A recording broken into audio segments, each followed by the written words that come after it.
เงินกู้เพื่อราษฎรผลิตภัณฑ์เพื่อสังคมวงเงินกู้สูงอัตราดอกเบี้ยต่ำบ่มีหลักทรัพย์ค้ำประกันโทร1499 JDB แจกฟรีทุนการศึกษารวมมูลค่า20 ล้านกีบสบายดีขอต้อนรับทุกท่านเข้าสู่ JDB Channel ในปัจจุบันนี้ธนาคารพงพัฒนา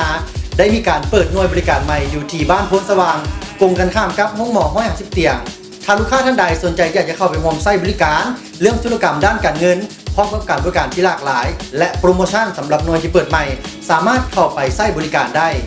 และถ้าอัปเดตครั้งต่อไปกับ JDB Channel